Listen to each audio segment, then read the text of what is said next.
Sunday the 23rd of May 2003, 3 o'clock. The 106th season of competitive football in Scotland was about to reach its climactic end. The oldest city rivals in the world, Rangers and Celtic, were locked together in one of the most nail-biting finishes to a season ever. They'd left the competition in their wake, a full 34 points behind this old firm, private war. Normally, if there's a last day of a domestic season, Rangers and Celtic are neck and neck, it's going to come down to a shootout. The papers would have been full of it for day after day after day after day, but because of the UEFA Cup final, this incredible league finale was just suddenly landed upon us. The assumption was that both sides would win. Who was going to score the most goals? We had the advantage that we played home against Dunfermline. You know, get the crowd behind you, 50,000 people, they're up for it.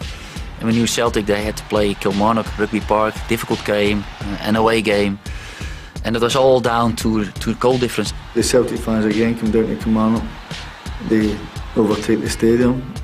But you know Rangers at home at Dunfermline. You know 9 times out of 10 Rangers are going to beat them. I remember I was at Rugby Park that day, and part of me's thinking, I don't know if they'll be able to lift themselves here. You didn't have time to be disappointed. You know, you'd a responsibility and a duty to do.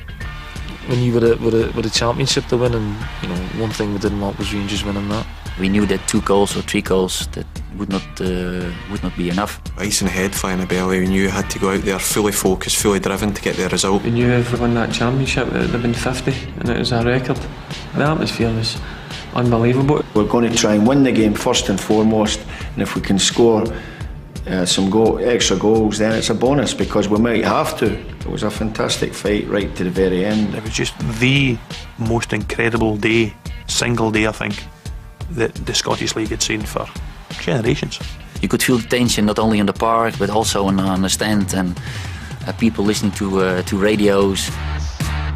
We had a fantastic start because we scored already after a few minutes the 1-0. He got the shot away! He got the shot in! 2.5 minutes gone! You can imagine the crowd to become absolutely crazy. That is a really big help. And the atmosphere was fantastic. The Mark fans let us know, because every time Rangers had scored they were cheering.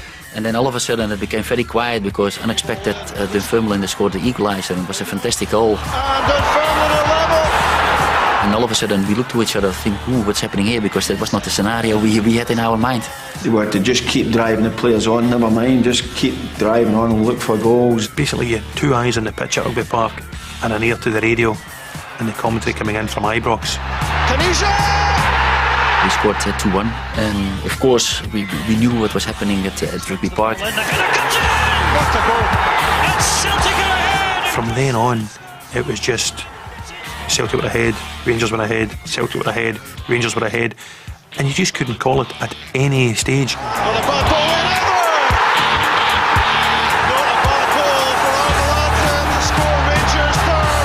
Thompson plays it in. Oh, what a mess going on in there, that's it!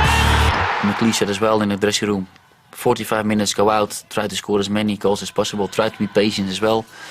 Try to keep the ball in the team and put pressure on their defence, and eventually you will score goals. I said to them, it only takes a second to score a goal, you've got to keep driving forward. Sometimes the crowd became very quiet, and then we knew actually that the league was actually going to Celtic. Alan Thompson remains calm, steps up, left-footed, brilliantly scored! And Celtic take pole position in the championship race. Alan Thompson. Looking back, there were a couple of defining moments within the 90 minutes that really should have pointed to a Rangers victory.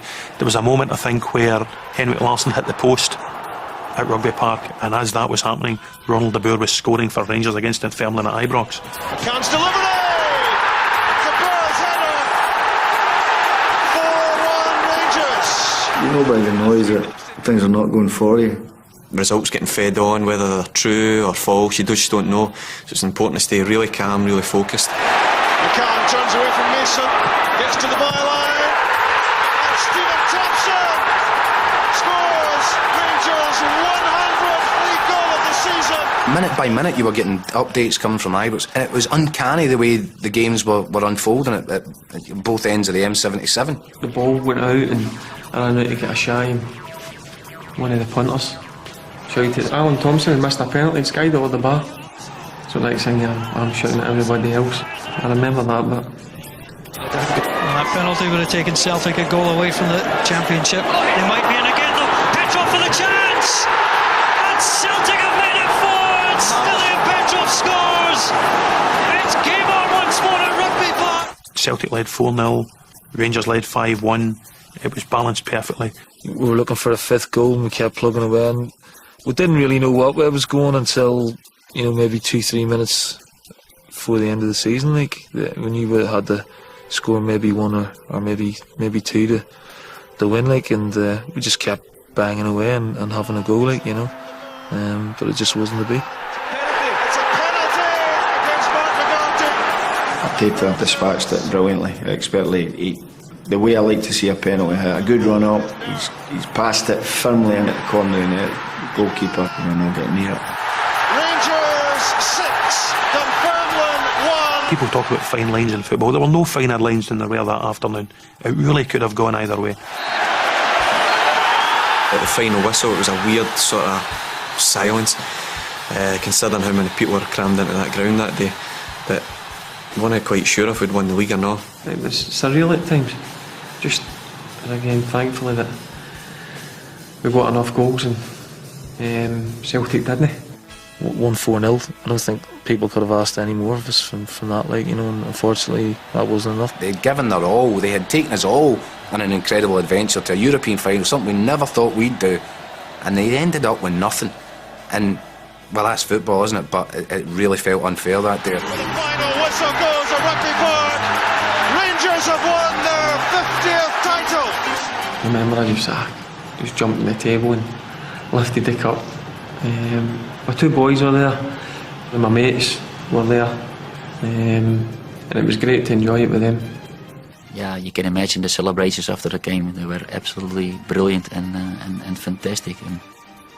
But we knew as well that a couple of days later that we had to play a cup final. And although winning the league was for us so important and the most important thing before the start of the season, we knew as well that again you could write history by again winning a treble. Lorenzo Amoruso scores.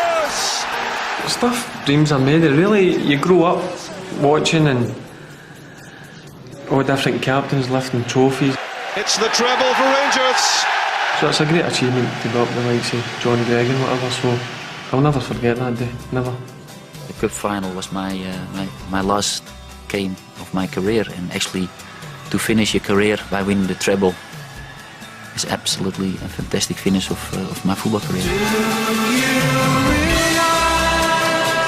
This was Rangers' moment.